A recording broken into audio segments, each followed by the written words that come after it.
கர்த்தருடைய பரிசுநாமத்துக்கு மகிமையுண்டாவதாக. கடந்த 6 மாதங்கள் இந்த 2026 நாம் இந்த உலகத்தில் கடந்து வந்திருக்கிறோம். எத்தனையோ சோதனைகள், எத்தனையோ வேதனைகள், வெயிலின் கொடுமை, எல்னினோவுடைய தாக்கம் உலகம் அங்கு பிரதிபலித்து கொண்டு இருக்க வேளையில் கர்த்தருடைய வார்த்தை உங்கள் இல்லத்தை, உங்களை சந்திக்கிறது. சபையில் கேட்டுட்டு இருக்கிற அன்பான பிள்ளைகள் எல்லாருக்கும் தேவன் ஒரு நல்ல வாக்குத்தத்தத்தை நம்ம கொடுக்குறார். இந்த மாதத்தில் கர்த்தர் எப்படி செய்ய போகிறார், என்ன செய்ய போகிறார் என்று உங்களுக்கும் எனக்கும் ஒரு நல்ல வார்த்தையை கேட்கிற, தொலைக்காட்சியில் கேட்கிற ஒவ்வொருவருக்கும் நல்ல வார்த்தையை கொடுக்குறார். உனக்காக ஒரு வாசல் உனக்காக திறக்கப்பட்டிருக்கிறது. உனக்காக வாசல்கள் திறக்கப்பட்டிருக்கிறது. இதை சும்மா ஒன்று சொல்லலை, கையை பிடித்து கொண்டு சொல்லுகிற கர்த்தர் உங்கள் கையை பிடித்து சொல்கிறார். இதுதான் வேதத்தில் இருக்குது. வாசிக்க கேட்போம். ஏசாயா தீர்க்கதரிசி புஸ்தகம், ஏசாயா தீர்க்கதரிசி புஸ்தகம் 45வது அதிகாரம் 1வது வசனத்தை வாசிப்போம். ரொம்ப அழகாக இருக்கும் பாருங்கள். கர்த்தராகிய நான் அபிஷேகம் பண்ணினேன் கோரேசுக்கு முன்பாக இந்த உலகத்தில் இருக்கிற எல்லா ஜாதிகளையும் உங்கள் கீழே கொண்டு வந்து ராஜாக்களின் இடைக்கட்டுகளை அவிழ்க்கும்படிக்கு உங்களை இவங்க எல்லாருக்கும் மேலே உங்களுடைய பெயரை கொண்டு நிறுத்தும்படிக்கு இப்படிப்பட்ட அரசர், இந்த ஆளுகிறவர்களுக்கு முன்பாக வாசல்கள் பூட்டப்படாது இருக்க கதவுகளை திறந்து வைக்கும்படிக்கு, இவ்வளோ அழகாக சொல்ல பாருங்க. உங்களை பார்த்து, என்னை பார்த்து கர்த்தருடைய வார்த்தை. மீண்டும் சொல்கிறேன், உங்களை பார்த்து, என்னை பார்த்து கர்த்தருடைய வார்த்தை. வாசல்கள் பூட்டப்படாது இருக்க வாசல்களை திறந்து வைத்து கர்த்தர் சொல்லுகிற வார்த்தை பாருங்க, இவ்வளோ அழகா. அவன் வலதுகையை பிடித்து கொண்டு, உங்களுடைய வலதுகையை பிடிச்சுக்கிட்டு கர்த்தர் ஷேக்கன் கொடுத்து உங்களை கட்டி அணைத்து சொல்கிறார், உனக்காக வாசல்கள் திறக்கப்பட்டிருக்கு. அபிஷேகம் பண்ணப்பட்ட எல்லா பிள்ளைகளுக்கும் அந்த வாக்கு பொருந்தும். கர்த்தருடைய வார்த்தையை கேட்கிற பிள்ளையை, உனக்கு முன்னாக ஆண்டவர் கோணலானவைகளை செவ்வையாக்குற கர்த்தர். வாசல் அல்ல, வாசல்களை, ஒரு வாசல் அல்ல, வாசல்களை, வாசல்கள் பூட்டப்படாது இருக்க. அதை பூட்டலாம் முடியாது. இந்த உலகத்தில் எந்த மனுஷன் நினச்சிக்கலாம் அதை பூட்டிடலாம், பூட்ட முடியாது. கர்த்தர் திறந்து வைக்கும்படி அவர் ஸ்ட்ராங்காக சொல்கிறார். அதை விட இந்த மாதத்தில் உங்கள் வாழ்க்கையில் இதுவரையிலும் கோணி போன பாதைகளை கர்த்தர் அழகாக செவ்வையாக்குவார். ஜாபில் கோணி இருக்கலாம், உங்களுடைய சுகத்தில் கோணல்கள் காணப்படலாம், உங்களுடைய சுகவீனத்தில் பல கோணல்களை காணலாம். ஆண்டவர் சொல்கிறார், எந்த இடத்துல கோணல்கள் இருந்தாலும் உங்கள் பிள்ளைகளுடைய திருமண வாழ்க்கையில் திருமண வாசல்கள் பூட்டப்பட்டிருக்கலாம். இதுவரை இன்னைக்கு சொல்கிறார், வாசல்கள் திறக்கும், அதில் கோணல்களை எல்லாம் கர்த்தர் செவ்வையாக்குவார். அது மட்டும் இல்லை, எந்த வெண்கல கதவு இருந்தாலும் ஆண்டவர் உடைப்பார். ஏற்கனவே கிட்டத்தட்ட ஆண்டவருடைய வருகைக்கு முன்பாக எருசலேம் தேவாலயம் பிடிக்கப்பட்ட அந்த 150 ஆண்டுகளுக்கு முன்பு உரைக்கப்பட்ட தீர்க்க தரிசனம் ஏசாயா சொல்லுகிற வார்த்தை. அதனால்தான் பாபிலோனில் ஒரு பெரிய கோட்டை இருந்து, அது 100 வெண்கல கதவுகளால் ஆனது. அதுக்கு இரும்பு தாழ்பாள்கள் 100. அதனால்தான் சொல்கிறார், வெண்கல கதவை உடைப்பேன். அதில் 4வது வசனத்தை வாசிங்க. வெண்கல கதவுகளை உடைத்து இருப்பு தாழ்பாள்களை முறித்து அந்தகாரத்தில் இருக்கிற பொக்கிஷங்களையும் உனக்காக புதையல்களை கர்த்தர் ஒழித்து வைத்திருக்கிறார். எத்தனையோ வாசல்கள் அடைக்கப்பட்டிருக்கலாம். அநேக இன்டர்வியூ அட்டெண்ட் பண்ணியிருப்பீங்க. அந்த வாசல்கள் அடைக்கப்பட்டிருக்கலாம். இந்த வேத வசனத்தின்படி நான் ஆணித்தரமாக சொல்கிறேன், இந்த மாதத்தில் நீங்கள் எவ்வளவு ட்ரை பண்ணீங்களோ இதுவரையும் தோற்றுருப்பீங்க. இந்த மாதத்தில் கர்த்தர் அந்த வாசலை திறப்பார். விசுவாசிங்க. ஆமென், அல்லேலூயா. கட்டாயமாக சொல்கிறேன், இதை விசுவாசிங்க. கர்த்தர் இந்த உங்கள் வாசல், உங்கள் பிள்ளைகளுடைய வாசல்களை திறக்கிறார். அது என்ன வாசலாக இருந்தாலும். அநேகர் வெளிநாட்டு பிரயாணத்துக்காக பிரயாசப்பட்டிருப்பீங்க, அடைக்கப்பட்டிருக்கோம். ஆனால் கர்த்தர் வாசல்களை திறக்கிறார். கோணலானவைகள், பணப்பிரச்சனை, மனப்பிரச்சனை, கடன் பிரச்சனை, எது கோணி இருந்தாலும் கர்த்தர் செவ்வையாக்குறார். அதான் சொன்னார், உங்கள் கையை பிடிச்சி உனக்கு சொல்லுகிறது வாசல்கள் பூட்டப்படாது இருக்குன்னு. எவ்வளோ அழகான வார்த்தை உங்களுடைய லைஃப்பில், என் லைஃப்பில் கர்த்தருடைய வார்த்தை எவ்வளோ அழகானது. ஏசாயா, இதே ஏசாயா 35வது அதிகாரத்தில் எந்தெந்த வாசல்களை கர்த்தர் திறந்திருக்கிறார் அப்படின்னு உள்ளதை மீண்டும் ஒரு முறை பார்க்க போகிறோம். 35வது வசனம், அதிகாரம் 4வது வசனத்தை வாசிப்போம். மனம் பதறலை பார்த்து கடந்த மாதங்களில் நீங்கள் பதறி போயிருந்திருப்பீங்க. ஆண்டவர் உங்களை பார்த்து சொல்கிறார், பதறாத, பயப்படாத, தைரியமாக இருங்க. உங்கள் தேவன் உங்களுக்கு நீதி செய்ய, உங்களுக்கு நியாயம் செய்ய, அவர் இதுவரையிலும் நியாயம் கிடைக்காத இடத்துல நியாயத்தை செய்யும்படி அழகாக சொல்லியிருக்கிறார். உங்கள் தேவன் பதிலளிக்க வர்றார். நீங்கள் பண்ணின எல்லா வேண்டுதல்களும் இதுவரையிலும் கேட்காமல் இருந்திருக்கலாம். இன்னைக்கு தேவனுடைய நாமத்தில் சொல்கிறேன், இன்று தேவனுடைய நாமத்தில் சொல்கிறேன், உங்கள் ஜெபங்களுக்கான பதில்கள் இந்த மாதத்தில் உங்களை தேடி வரும். ஆமென். நிச்சயமாக சொல்கிறேன், உங்களை தேடி வரும். எவ்வளோ அழகாக சொல்கிறார், பதிலளிக்க வருவார். அது மட்டும் இல்லை, ஆண்டவரே வந்து உங்களுக்கு உதவி செய்வார், உங்களை ரட்சிப்பார்.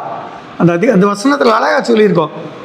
ஆண்டவர் வந்து, ஏசப்பா வந்து யார் யாருக்கெல்லாம் ஒரு பெரிய ரட்சிப்பை கொடுத்தார் அப்படின்னு பார்த்தீங்கன்னா, மார்க் எழுதின புஸ்தகம் 7வது அதிகாரம் 33, 34 பாருங்கள். இங்கே ஒரு பெரிய சம்பவம்.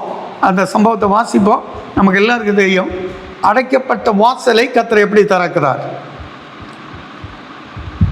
மார்க்கு 7. அதற்கு அவர் ஜனக்கூட்டத்திலிருந்து அவனை தனியே அழைத்து கொண்டு போய்,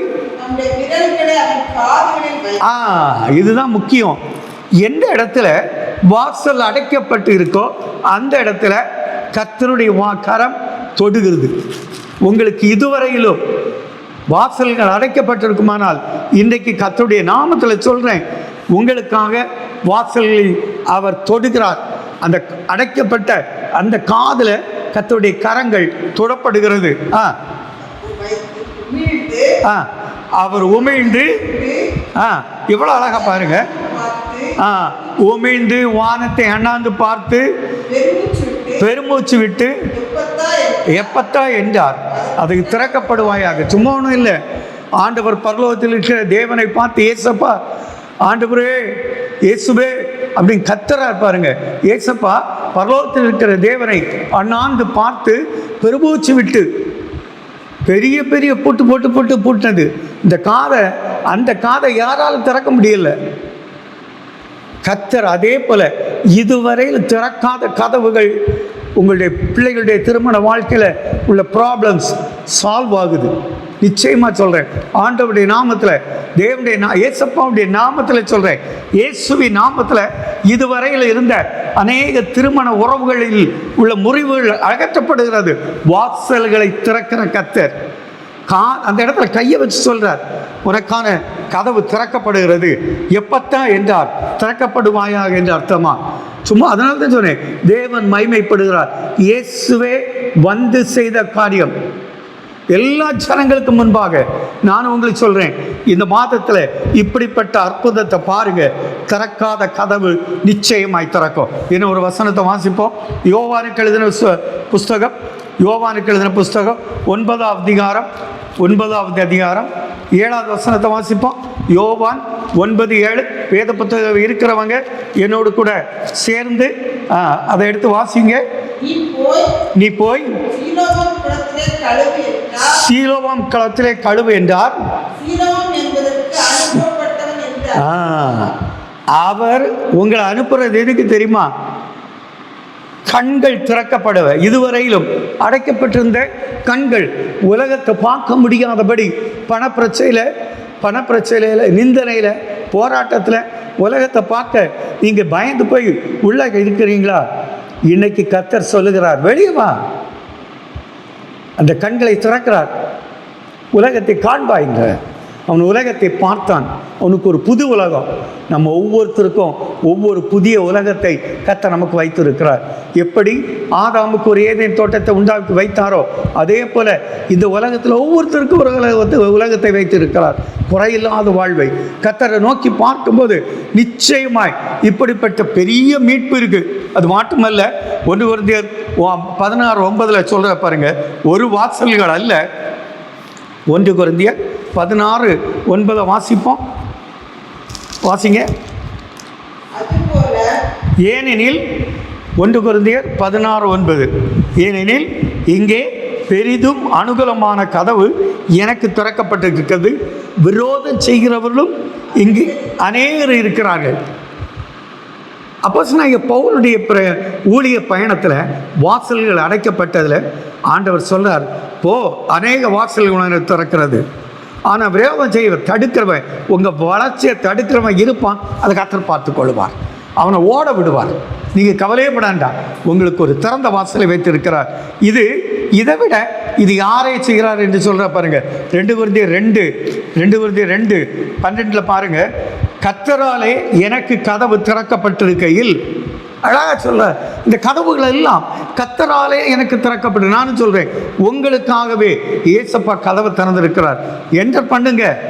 ஏன்னா உங்களுக்கு இருக்கிற கொஞ்சம் பலன் தான் இருக்கு, கொஞ்சம் பணம் தான், கொஞ்சம் வருவாய் தான் இருக்குது. அது வெளிப்படுத்தல் அழகாக சொல்லியிருப்பார். ஒரு கொஞ்சம் பலன் இருந்து கொஞ்சம் தான் குறைந்த பலத்தில் என்னை பின்பற்றி வருவதால், என்னை மறுதலிக்காமல் இயேசுவையே பின்பற்றுவதால் உனக்காக திறந்த வாசலை வைத்திருக்கிற கர்த்தர் நமக்காக, எனக்காக, உங்களுக்காக ஆண்டவர் என்ன செய்திருக்கிறார்? திறந்த வாசலை வைத்திருக்கார். நீங்கள் சர்ச்சில் சின்ன வேலையை செய்கிறது கர்த்தர் பார்க்கிறார். என்ன வேலை செய்தாலும் கர்த்தர் பார்க்கிறார். எனக்கு நீங்கள் கையிட்டு சில காரியத்தை பார்க்கிறார். உங்களுக்கு திறந்த வாசலை வைத்திருக்கிறார். உள்ள போய் நீங்கள் பிரவேசிங்க.